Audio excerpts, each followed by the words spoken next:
করার জন্য। জোরে বলেন কি করার জন্য? এ ভাই শোনে, এটা কোরআনের মাহফিল মানে কোরআনের একটা ক্লাস। যেরকম ক্লাসের মধ্যে শিক্ষক বুঝাই, ছাত্ররা বোঝে আর কথা বলে, কথাবার্তা বলার দরকার আছে না নাই? আমি ভাই অন্য ধরনের বক্তা, আমি ওয়াজ করবো আর আপনারা ঘুম পারবেন এই সুযোগ নেই। আমি যতক্ষণ ওয়াজ করব আমার সাথে আপনাদেরকে ওয়াজ করা লাগবে, পারবেন? তাহলে সবাই কথা বলেন। এই আয়াতের দ্বারা বোঝা গেল আল্লাহ আমাদের সৃষ্টি করেছেন কি করার জন্য? আরো ধরে বলেন। আমার যে বন্ধুগণ মুসলমান ভাইরা গভীর মনোযোগ লক্ষ্য করুন, আল্লাহ তাআলা আমাদের ইবাদত করার জন্য সৃষ্টি করেছেন। এই একই কথা আল্লাহ তাআলা কোরআনুল কারীমের ভেতরে সূরা যারিয়াতের 47 নম্বর আয়াতের মধ্যে কত চমৎকার করে বলেন, ওয়া খালাকুতুল জিন্না ওয়াল ইনসা ইল্লা লিয়াবুদুন।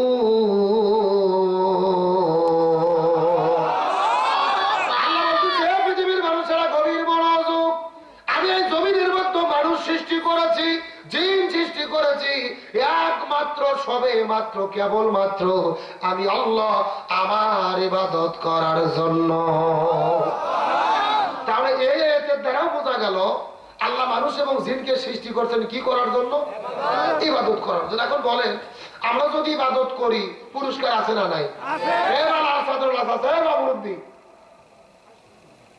না না, আমি তো এখনো মলম মারা শুরু করিনি যে আপনাদের ঝলবে, কারো বিরুদ্ধে বলছি। ও আজকে আবার শুরু হচ্ছে। ভাই 1 নম্বর, ঠিক আছে, পেশাব করে আসুন। যদি জাগার মাল জাগা ফেরত না আসে তাহলে মনে করবেন ভেজাল আছে। খালি দেখেন কি করে। ইবাদত করলে পুরস্কার আছে না নাই?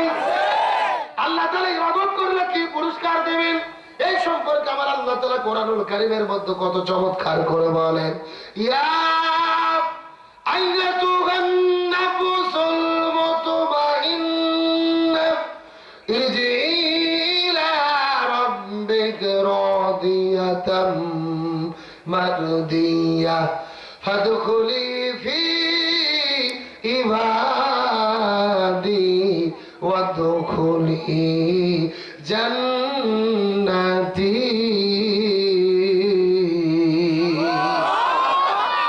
আল্লাহ বলতেছেন যারা আমার ইবাদত করবে আমি তাদেরকে সরাসরি জান্নাতে ঢুকাইয়া দেব। তার মানে বোঝা গেল ইবাদত করলে কি পুরস্কার পাওয়া যাবে? বাস।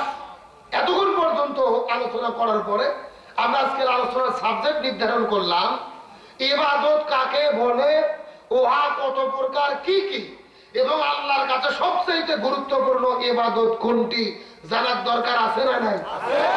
এ শোনেন, সারা রাত ধরে ওয়াজ হয়, পরের দিনে চায়ের দোকানে গল্প হয়। একটা চা তার একটা চা গল্প করতেছে গতকাল ওয়াজ কেমন হলো, ও বলতেছে ওয়াজ হয়েছে ফাটাফাটি। তখন জিজ্ঞেস করছে আচ্ছা গতকাল কি বিষয়ে ওয়াজ হলো, ও চাচা বলতেছে তা তো মনে নাই। এরকম শ্রোতা আছে না নাই? আপনি পরীক্ষা ভালো দিয়েছেন কিন্তু সাবজেক্টের নাম লেখেননি, পাস না ফেল। তার মানে বোঝা গেল ওয়ার্ড শোনার আগে সাবজেক্ট ঠিক করতে হবে। তার আজকের আলোচনার সাবজেক্ট বা বিষয় হলো ইবাদত কাকে বলে, ওহা কত প্রকার, কি কি, আল্লাহর কাছে সবচাইতে প্রিয় ইবাদত কোনটি জানার দরকার আছে না নাই? জীবনের সবচাইতে গুরুত্বপূর্ণ সাবজেক্ট। তার কারণ আমরা যদি ইবাদত না বুঝি আমাদের জীবনটাই ধ্বংস হয়ে যাবে। শেষ পর্যন্ত থাকবেন ইনশাআল্লাহ? দেখি থাকবেন না কারা কারা, একটু হাত তোলেন। হ্যাঁ, এইবার বোঝা গেল আপনারা কয় নম্বর শ্রোতা। আচ্ছা, সত্য সত্য শেষ পর্যন্ত থেকে আখির মোনাজাত করে কারা কারা যেতে চান টান টান করে হাত তোলেন তো দেখি। লিল্লাহি তাকবীর।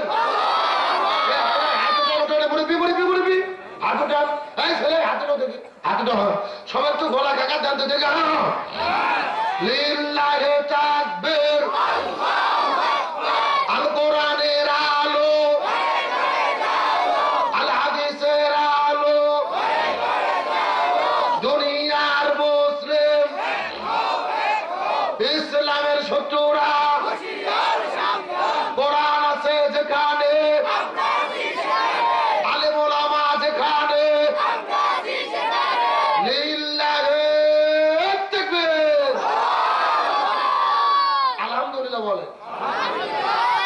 সবাই কিন্তু হাত তুলে ওয়াদা করলেন শেষ পর্যন্ত থাকবেন। এখন না থেকে যদি উঠে চলে যান, ওটা ভঙ্গ করা কিসের লক্ষণ? আপনারা কি মুনাফিক হতে চান? মুনাফিক হতে চান কি চান না, এটা মোনাজাতের আগে বোঝা যাবে।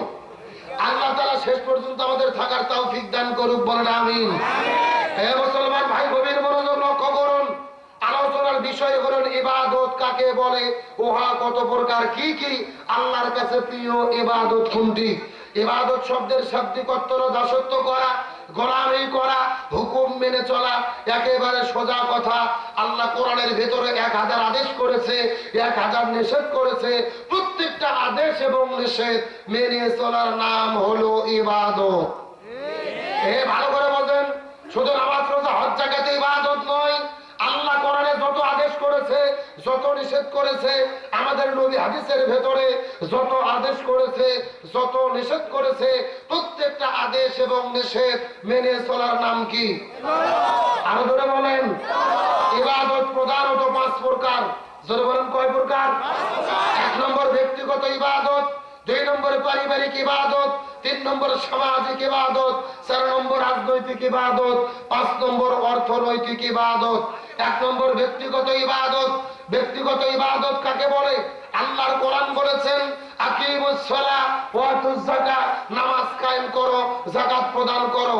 আল্লাহর কোরআন বলেছেন কুতিবা আলাইকুমুস সিয়াম, রমজান মাসে রোজা ফরজ, রোজা রাখো। আল্লাহর কোরআন বলেছেন ওয়ালিল্লাহি আলান নাসি হিজ্জুল বাইত, সামর্থ্য থাকলে হজ করো। আল্লাহ বলেছেন ফাযকুরুনি আযকুরুকুম, তোমরা আমার জিকির করো, আমিও তোমাদের জিকির করব। এই যে নামাজ, রোজা, হজ, যাকাত, জিকির, তাসবিহ সবগুলোই হলো ব্যক্তিগত ইবাদত। এগুলো কি ইবাদত? তার মানে আল্লাহর সন্তুষ্টির জন্য আমরা ব্যক্তিগতভাবে নিজে নিজে যে ইবাদত করি তার নাম কি? ব্যক্তিগত ইবাদত। 2 নম্বর হলেন পারিবারিক ইবাদত। এখন প্রশ্ন থাকতে পারে, হুজুর পরিবারের ভেতরে আমার ইবাদত ঢুকলো কেমনে? ভালো করে বোঝার চেষ্টা করেন। পারিবারিক ইবাদত কাকে বলে?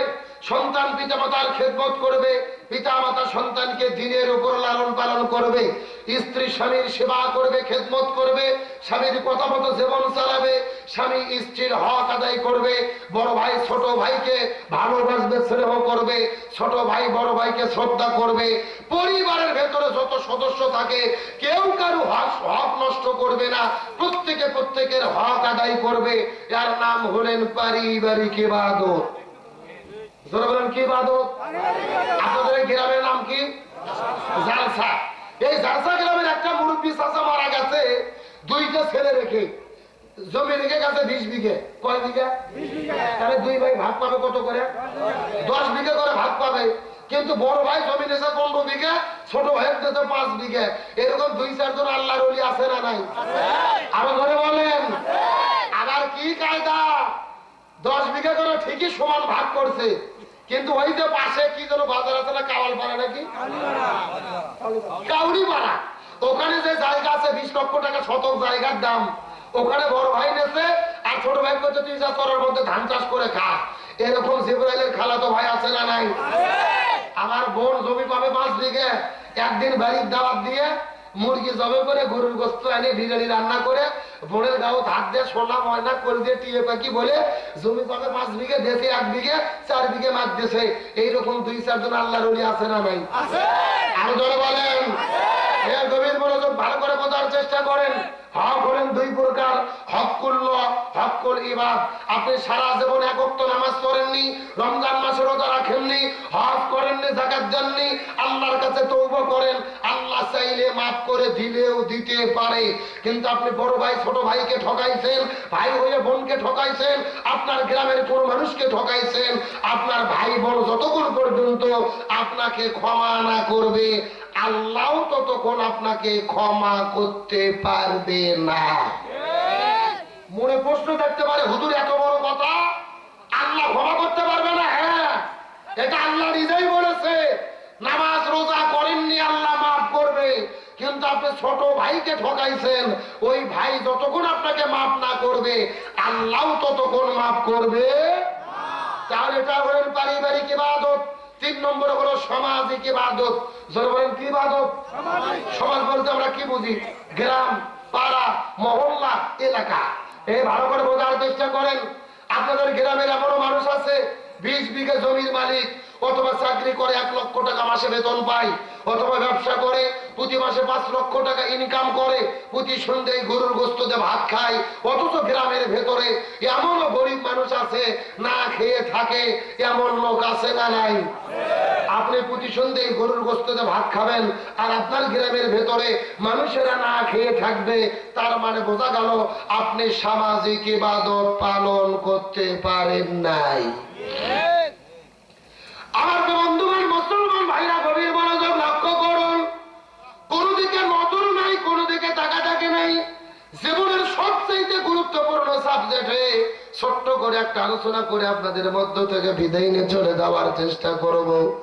ইবাদত হলো 5 প্রকার। ব্যক্তিগত ইবাদত, পারিবারিক ইবাদত, সামাজিক ইবাদত। ওই সামাজিক ইবাদতের কত গুরুত্ব বোঝার চেষ্টা করবেন। এটা বোঝানোর জন্য ছোট্ট করে একটা দৃষ্টান্ত দিতে চাই। এই পৃথিবীর ভেতরে এত বড় একজন আলেম ছিল, এই আলেমের নাম শুনে নাই? তাম পৃথিবীতে এমন আলেম খুঁজে পাওয়া যাবে না যার নাম হলেন হযরত আব্দুল্লাহ ইবনে মুবারক রাহমাতুল্লাহ আলাইহি। হযরত আব্দুল্লাহ ইবনে মুবারক রাহমাতুল্লাহ আলাইহি হজ করার জন্য নিয়ত করেছেন, হজের টাকা পয়সা গুলো রেডি করেছেন। পরের দিন সকালবেলা হজে যাওয়ার জন্য তিনি রওনা করবেন। কিন্তু রাতের বেলা যখন তিনি প্রস্তুতি নিচ্ছিলেন, তিনি তখন লক্ষ্য করে দেখতে পারলেন আব্দুল্লাহ ইবনে মুবারকের একটা ছেলে ছিল। ওই ছেলে গভীর রজনীতে বাড়ির মধ্যে আসার পরে হাউমাউ করে করে করে করে করে করে যখন কান্না শুরু করেছে, আব্দুল্লাহ ইবনে মুবারক ডাক দিয়ে বলে, বাবা, তোমার কান্না করার কারণটা কি বলো তো, দেখো, বলো তো দেখি। ছেলে ডাক দিয়ে বলে, বাবা, আমার কান্না করার কারণ হলো আমাদের গ্রামের ভেতরে অমুক বাড়ির মধ্যে গরুর গোশত রান্না করতেছিল। ওই সুঘ্রাণ পাওয়ার পরে গোশত খাওয়ার জন্য তাদের বাড়ির মধ্যে আমি ঢুকে পড়েছিলাম। গোশত খাওয়ার জন্য আবদার করলাম, তারা তো আমাকে গোশত খেতে দেয় নাই, বরং তাদের বাড়ির মধ্য থেকে আমাকে গলা ধাক্কা দিয়ে বের করে দিয়েছে। মুসলমান ভাইরা, কথাগুলো বোঝার চেষ্টা করবেন।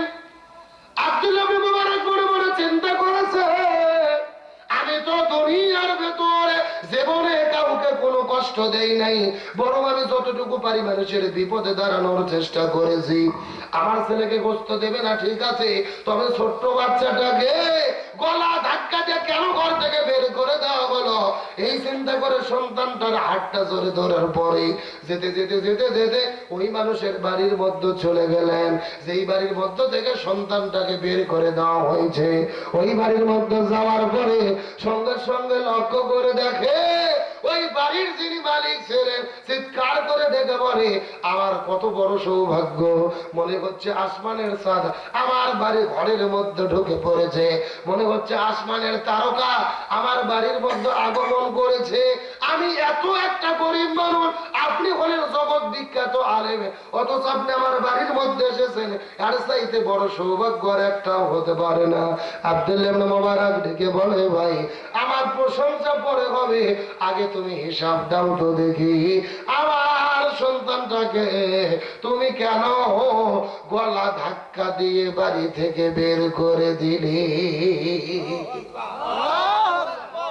আমার সন্তানকে কেন গলা ধাক্কা দিয়ে বের করে দিলে, আগে সেই হিসাব তুমি দাও। এই কথা বারবার লোকটা হাউ হাউ করে কান্না শুরু করলেন। কেঁদে কেঁদে ডাকতে বলে, আব্দুল্লাহ ইবনে মুবারক, মনের মধ্যে কষ্ট নেবেন না, যেহেতু আপনি জেনে গেছেন, আমি আমার ঘটনাকে গোপন রাখবো না, সত্য করে বলতে চাই। আমার বাড়িতে গত 3 দিন ধরে কোনো খাবার আমার বাড়ির মধ্যে নাই, আমার পেটের মধ্যে কোনো খাবার নাই, সন্তানের পেটের মধ্যে কোনো খাবার দিতে পারি নাই, স্ত্রীর পেটেও খাবার নাই। 3 দিন পার হয়ে গেছে, আমি কোনো খাবার গুলোকে সংগ্রহ করতে পারি নাই। আজকে সকালবেলা বাড়ি থেকে বের হওয়ার পরে কাদের সন্ধানে যখন ঘোরাফেরা শুরু করলাম, যদি কোনো কাজের সন্ধান পাইতাম খাবার নিয়ে বাড়িতে চলে আসতাম, কিন্তু সারাটা দিন ঘোরাফেরা করার পরে আমি যখন কাজের কোনো সন্ধান পাই নাই, আমি যখন বাড়ির মধ্যে ফিরে আসা শুরু করেছি, মনের মধ্যে বড় টেনশন শুরু হয়ে গেল। আমি তো বড় মানুষ, আমার স্ত্রীও তো বড় মানুষ, আমরা আরো চেষ্টা করলে 2-4 দিন পানি খেয়েও জীবনটা বাঁচাতে পারবো, কিন্তু আমার বাড়িতে 2টা সন্তান আছে। 3 দিন ধরে না খেয়ে থাকার কারণে বাচ্চাগুলো কান্না করে করে করে করে অজ্ঞান হয়ে পড়ে যায়।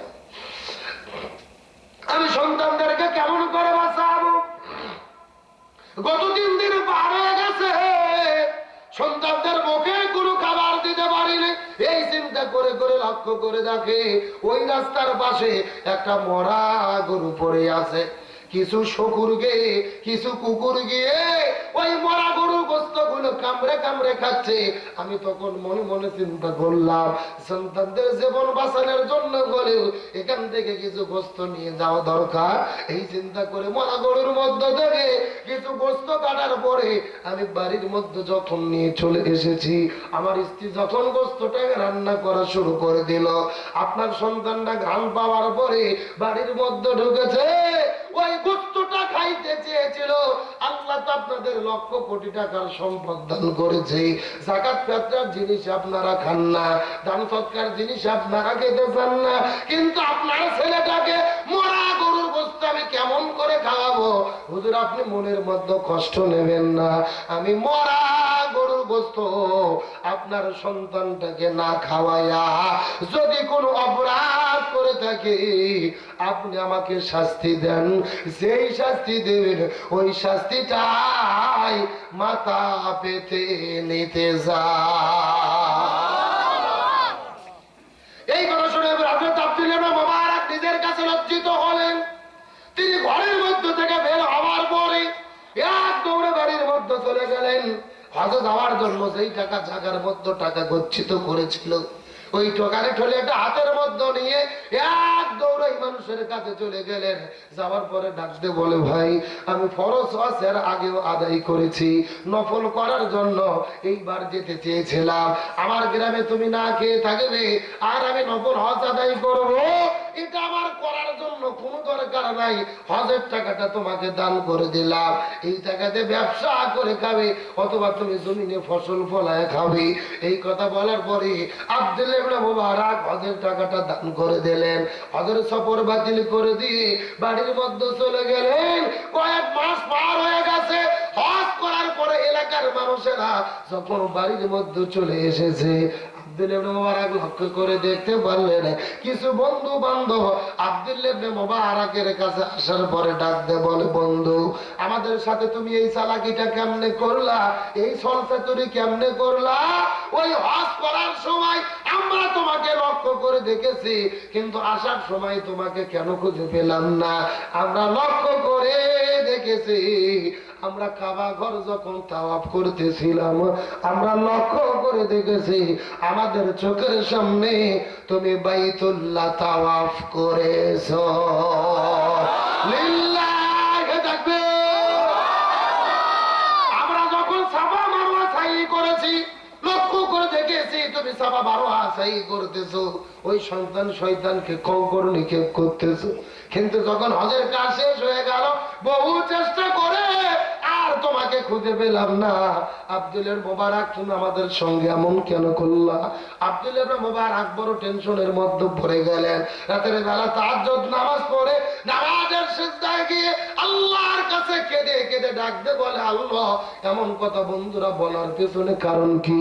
কান্না করে করে করে করে রাতের বেলা যখন বিছানার মধ্যে ঘুমায়, ওই ঘুমের বড় স্বপ্নে কে যেন চিৎকার করে ডাকা বলে, হে আব্দুল্লাহ ইবনে মুবারক, মনের মধ্যে কষ্ট নিও না, টেনশন করো না, হলডিল হইও না, তুমি হজের সফর বাতিল করে তোমার হজের টাকা ওই যে গরিব মানুষকে তুমি দান করে দিয়েছিলে, আল্লাহ তোমার এই দানটাকে এত বেশি পছন্দ করেছে, আল্লাহ জান্নাতের মধ্যে থেকে একটা জান্নাতি ফেরেশতা পাঠায়া তোমার আকৃতি ধরায়া তোমার পক্ষ থেকে আল্লাহ হজ আদায় করে নিয়েছে। লিল্লাহি তাকবীর। এই জায়গার মধ্যে শেষ হয় আব্দুল্লাহ ইবনে মুবারক এই বছর যত লক্ষ মানুষ হজ আদায় করেছে তোমার এই হজের ওসিলা করে ওই লক্ষ লক্ষ হাজীদের হজ আল্লাহ তাআলা কবুল করে নিয়েছে। এই ধামরাইয়ের মুসলমান গভীর মনোযোগ, আলো আলোচনা শুনে শুধু কান্না করলে হবে না, এই আলোচনার দ্বারা আমি আপনাদের শিক্ষা দিতে চাই। আল্লাহ আপনাদের 10-20 বিঘা জমির মালিক বানাইছে, ভালো একটা চাকরি করে টাকা পয়সা ইনকাম করেন অথবা ব্যবসা করে লক্ষ টাকার মালিক হয়েছেন। আপনি প্রতি সন্ধ্যায় গরুর গোশত দিয়ে ভাত খাবেন, মাছ দিয়ে ভাত খাবেন, অথচ আপনার গ্রামের লোক না খেয়ে থাকবে। এমনও খেতে মজুর মানুষ আছে, এই শীতের দিনে কাজের সন্ধান হয় না, না খেয়ে থাকে। এমনও রিক্সা চালক আছে, শীতের দিনে বাড়ি থেকে বের হইতে পারে না, খাবার উপায় না।